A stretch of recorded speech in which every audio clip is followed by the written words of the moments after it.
Hey, everybody. Welcome back to another episode of Beyond the Saga. I'm Dave Cottingham with Hannah Burr. How are you, Hannah? I'm doing well. How are you? Doing great. Doing great. We are back and continuing our great discussion regarding the Darth Vader comic.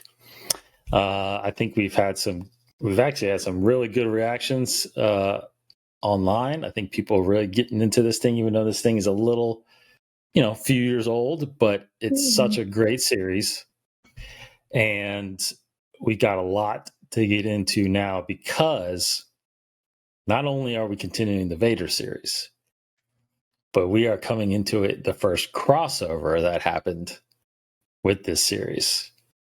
So I had told you, this was going to be good. So give me your first overall reaction of reading these issues. I was kind of blown away. I didn't expect it to be jam-packed with that much action. Right. And I didn't expect for so many things to be going on at once.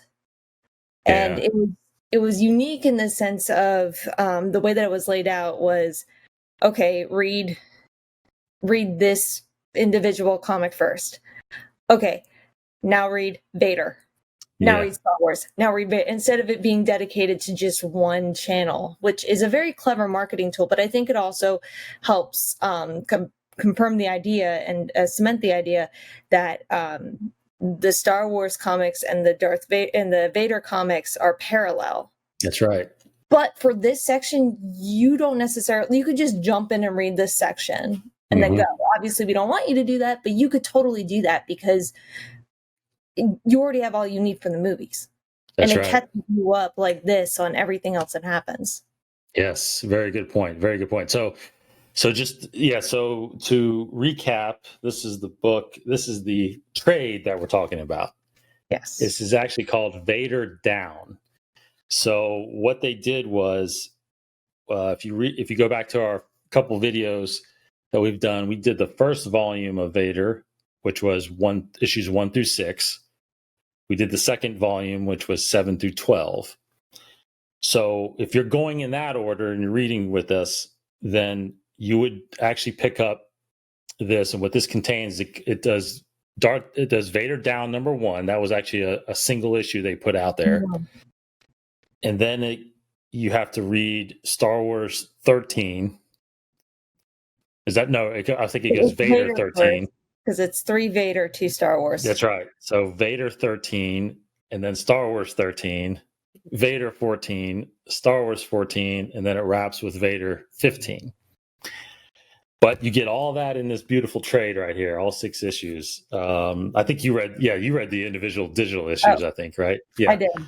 So I collect them. I got the digital issues and then I collect them in the trades. But this is a fantastic book. So just like the Vader series, you got Kieron Gillen, who has written the Vader parts 13, 14, and 15. But you got Jason Aaron, who is writing the Star Wars series, like you mentioned, and then he wrote Vader Down #1. So they both trade off in these issues, and it's pretty flawless. Like you said, the parallels between the two are fantastic. You don't have to read Star Wars to continue this with us. So this, I remember when this started, launching a few years ago, and this came up, and I remember reading Vader Down #1 because I was reading them as they were coming out. And I mean, that opening sequence, so where we pick up with this, he finds out that Luke is on a planet. I should have wrote it down. It's called Vrogas Vas. Yes. So he knows Luke's there, so he goes there. And as soon as he comes out of hyperspace, he's met by 3 squadrons of fighters. And that opening sequence of him just tearing through them is just breathtaking. And like you said, the action from there just doesn't stop. So as we get into a little bit about Vader, but what else besides the Vader? What other things did you pick up on, or did you find that stood out a lot in this series?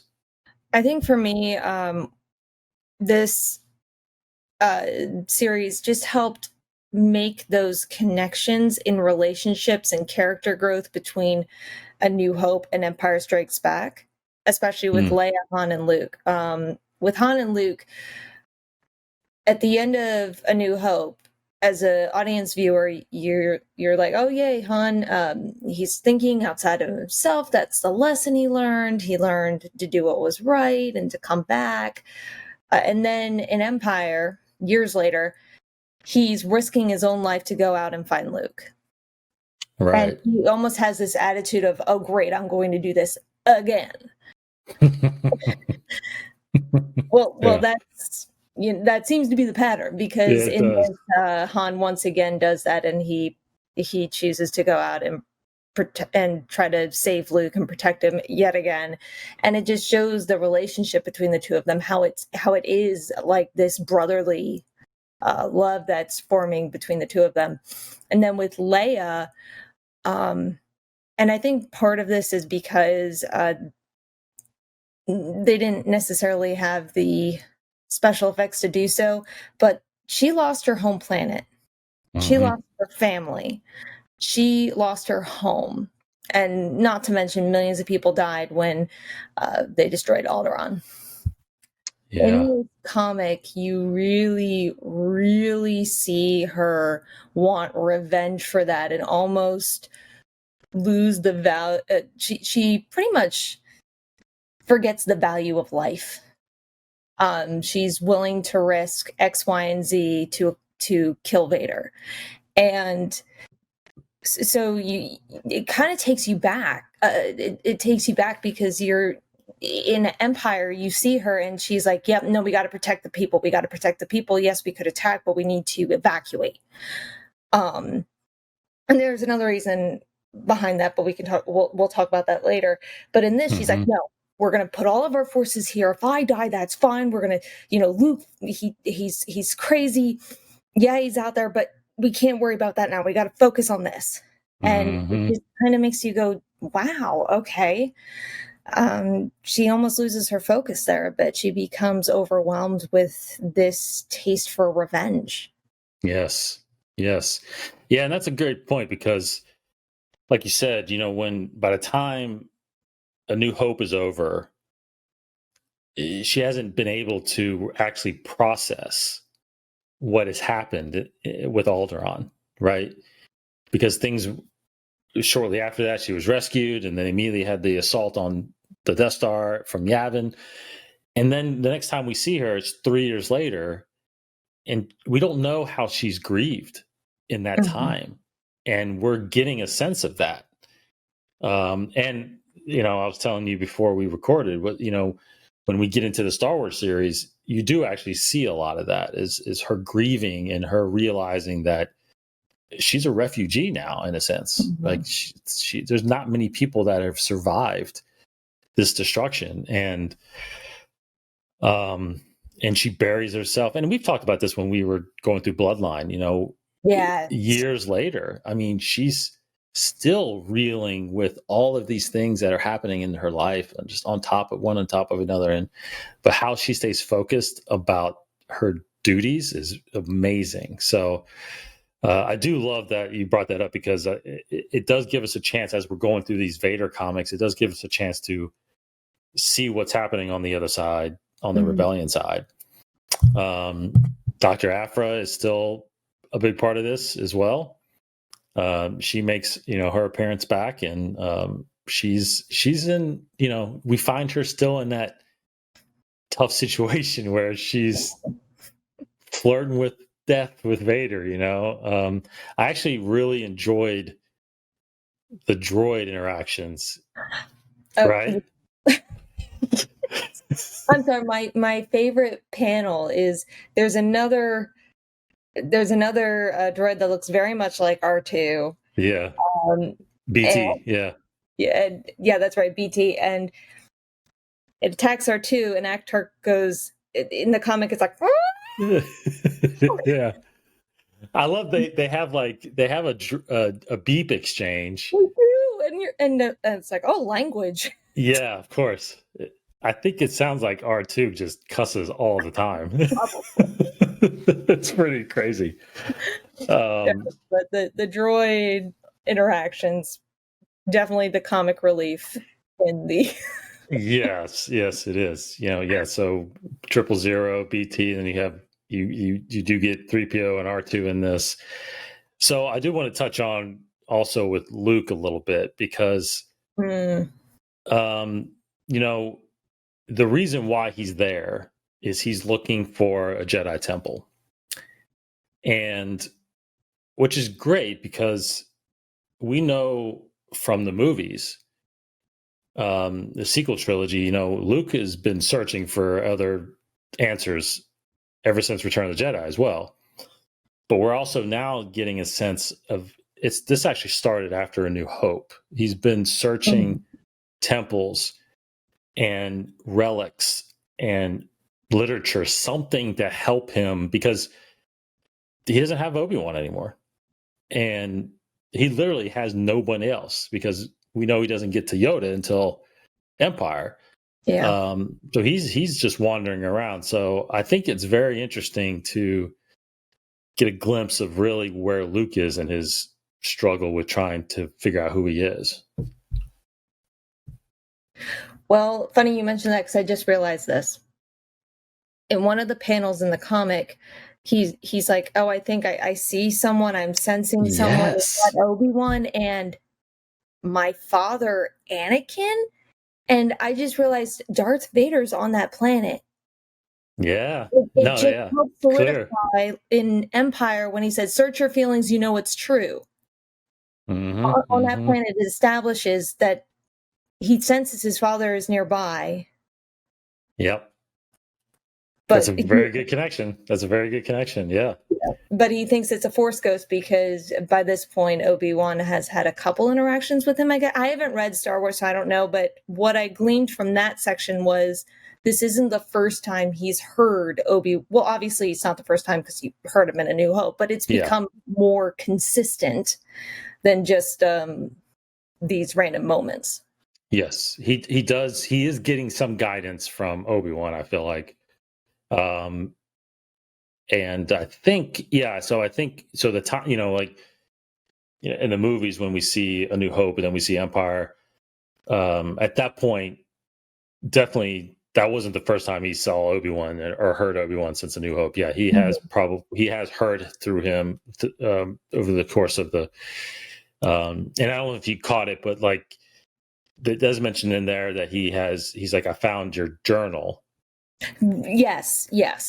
So that is in the Star Wars issues of him actually discovering his journals, and then that's kind of what he's been going by with some of his word to find other things and lead to other places. So, again, very interesting, cool things that we'll get into with the Star Wars comic. So,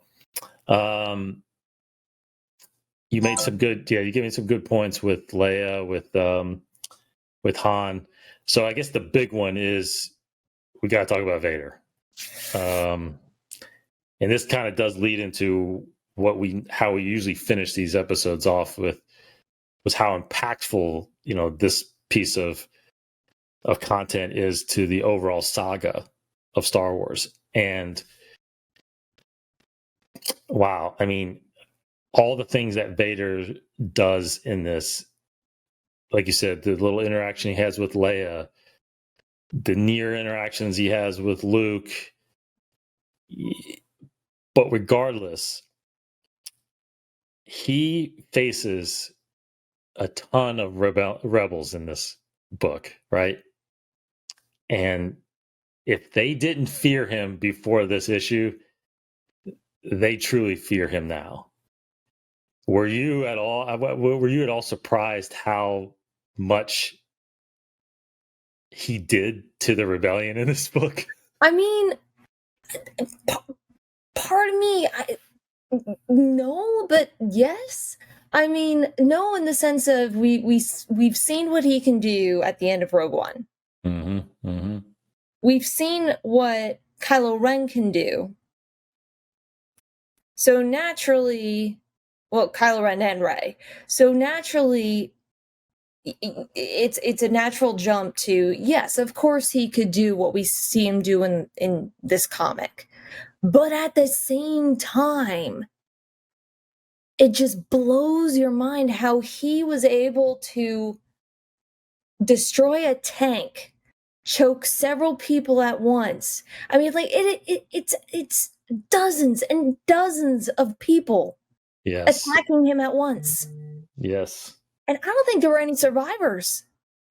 And that's one thing I was thinking of too. Is so this was a they call it. This was Luke survived. Luke was only what Luke survived. Yes, but, yes. I think there were some. Maybe not. I can't actually. I don't know if anybody. This was known as a refueling, a secret refueling station. So it wasn't a rebel base necessarily. The rebels occupied it, but they did call for reinforcements. Right, a whole nother battalion came. So part of me thought, okay, well, maybe at this point, actually, the rebellion is maybe a little bigger than I thought, because he wiped out a lot of people. It was the best part. I thought one of the best parts too was, he's, and this is not really giving anything away in the story, but he's standing there, Vader, and I love it when they're like, Vader's down, right? And he's standing there, and like you said, they're surrounding him with tanks and everything. And he says, what was it? He says, the guy says, put your weapons down. And he's like, you're surrounded. And Vader ignites his saber. He goes, no, I'm surrounded by fear and dead men. And I was like, oh my goodness, what the heck? And so that is like the best. And it summarizes it, because like you said, I think in Rogue One, the 10 or 15 troopers, rebels that were in that hallway, that door never opened. So none of those guys survived to actually tell the story of what this guy did to them. Like throwing them people against the wall, deflecting bolts, grabbing guns, force choking. It's like no one saw that outside of that hallway. Now they're seeing this. This is probably the first interaction, I'm assuming, the first interaction since Rogue One. Yeah. That he's had with these rebels, right? Well, besides the Death Star in A New Hope. Yeah, but did he fight any rebels? I don't think he was going after some of them, Yeah, in the trench, right? But I don't think that really counts. That's not really hand-to-hand combat. Right. To be able to see his force ability like that, right? So if they, like I said before, if they didn't know his capabilities before, I mean, they gotta say know it now.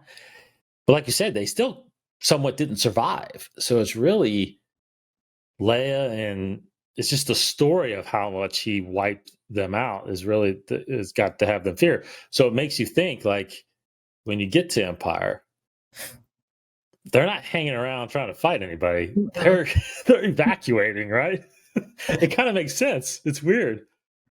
I mean, there's really not much more to add to that. It helps connect the two. It helps you, because I think that was one thing some people say is, wait, why are they running away in Empire? Didn't they just destroy the Death Star? Well, one, years have passed. And then two, this makes you go, oh, no, it's because they're not ready to yet.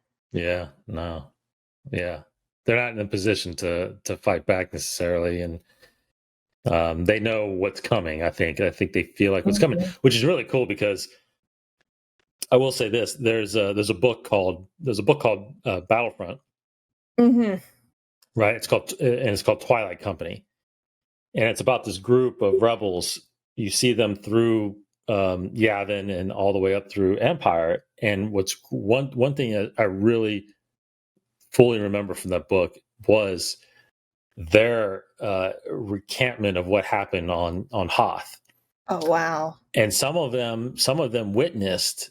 So when Vader, enters in the base, we don't see it in the movie, but he's going down hallways wiping out rebels, very similar to what you see in this book. And some of the people part of the Twilight Company see him, and they're shooting at him, and he's deflecting everything, and he's stopping.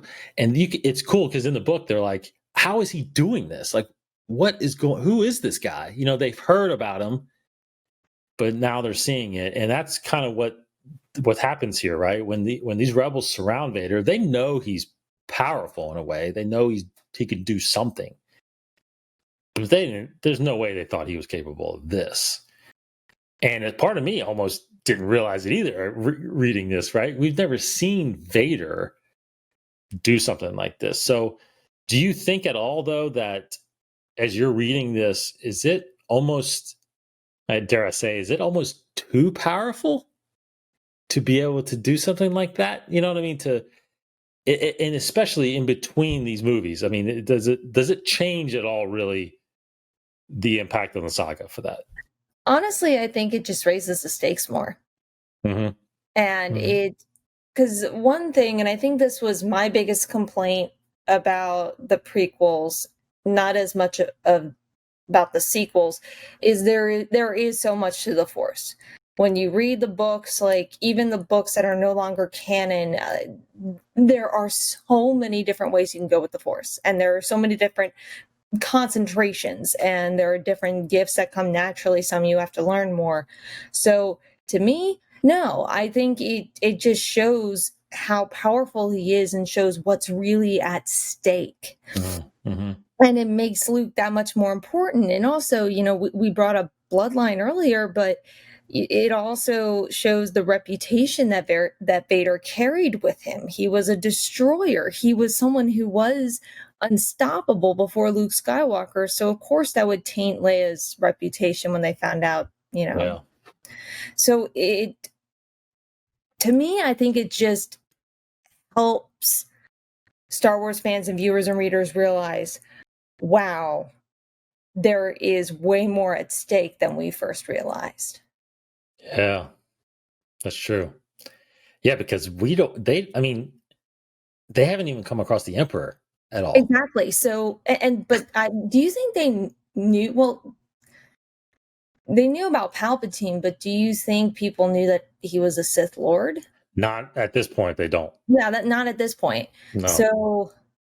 So they don't even realize how powerful he is. No, not even.